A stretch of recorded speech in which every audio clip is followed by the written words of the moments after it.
Hello and welcome to the Plan2Peak Health and Human Performance video blog. In this episode, I would like to discuss an unfortunate situation, but one that happens on a regular basis.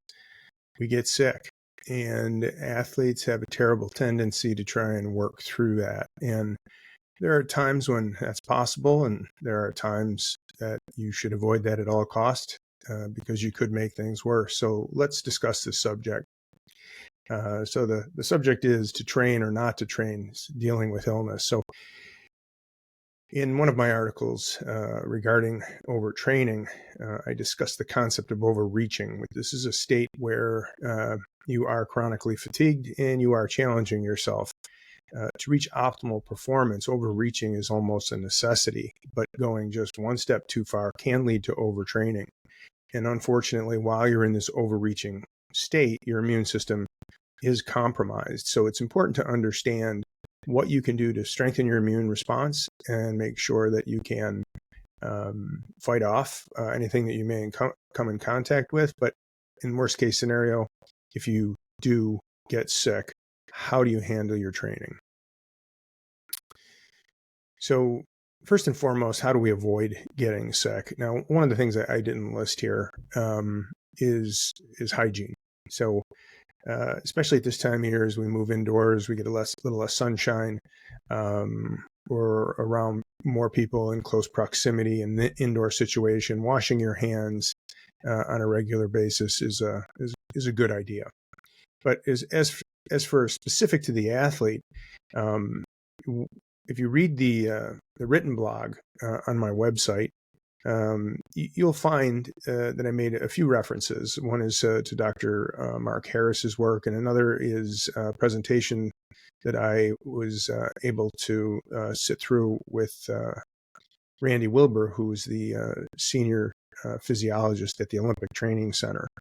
And he mentions how important periodized training is. So this reinforces the other blog that I had about periodized training. What is it, and why it's helpful? But it's basically a scientific way in this case to consider the proper loading and recovery for athletes. And this is what periodization is. It involves planned recovery at the proper times and enough recovery so that you can get back to work while not compromising your training or your health.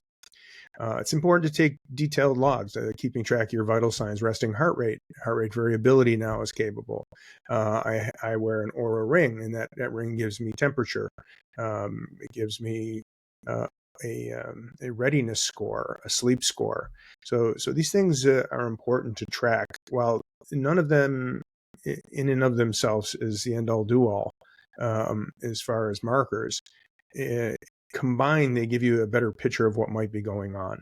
I think it's important to follow proper nutrition, which includes supplementation, good hydration, and making sure that you have adequate recovery. And that includes quality sleep.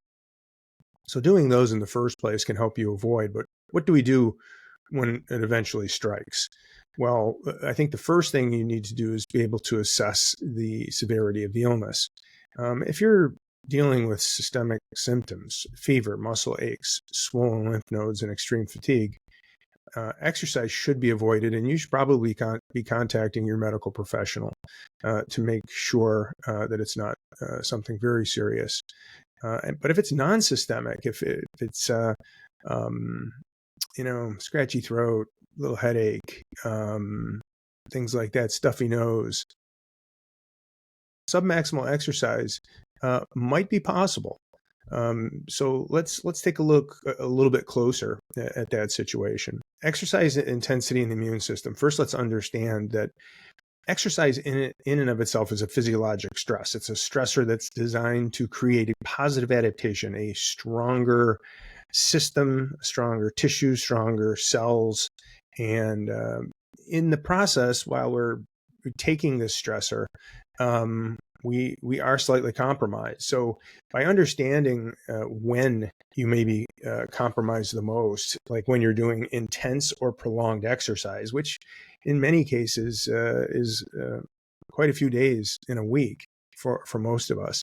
When you're talking 60 minutes of exercise up near 70 to 80% of your maximum heart rate and over 60 minutes, that describes a lot of your training sessions. Now, if you're doing easy work and moderate intensity work, stuff that's under an hour, your immune system is actually possibly enhanced by that type of work, where in the other scenario where you're working up at 70 to 80%, it's intense, it's longer than an hour, you are compromising your immune function. So this is when it's most important to wash your hands, be hydrated, and get some recovery. So back to assessing how serious your illness is, there's something called the neck check.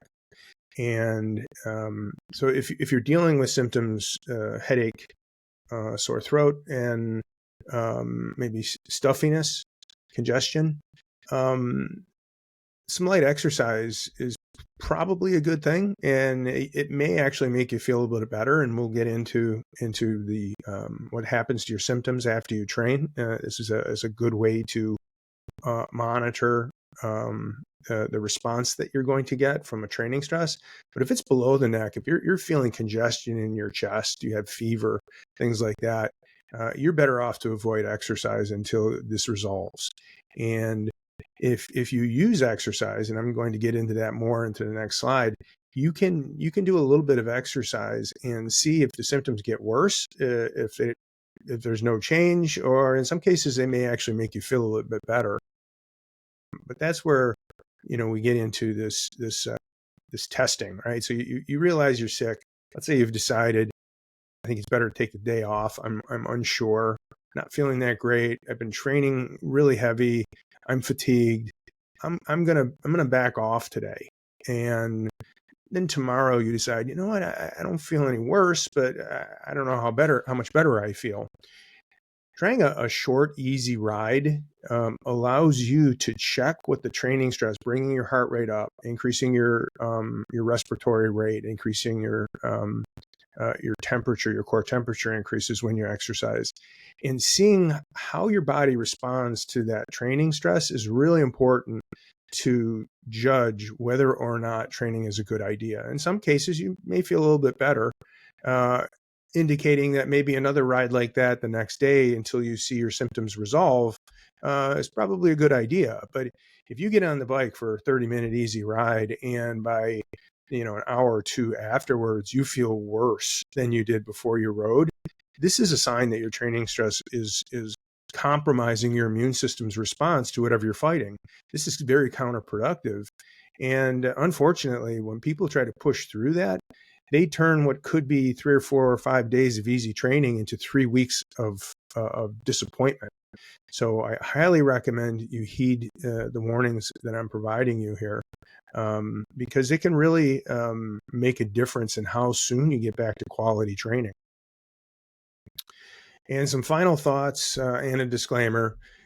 Definitely consult your doctor if you think you're seriously sick. If it's stuffiness, maybe a sore throat, you might want to see how you do with your symptoms. Take some vitamins, get some hydration, take a day off, get to bed early, and see if you can fight it off. But if you see these symptoms progress, definitely see your medical professional for a diagnosis. Prioritize your health. I know, as athletes, we're always considering our goals and our results as primary, but ultimately, I think in reality, if we really, really think through this, it's being strong and healthy that attracts us to sport and sports like cycling and triathlon. So when you're feeling a little sick, be smart, be prudent, calm down. Your fitness wasn't developed in a day and it doesn't disappear overnight. So I hope this was helpful. For more information, please feel free to read the article on the website. Thanks for joining me today.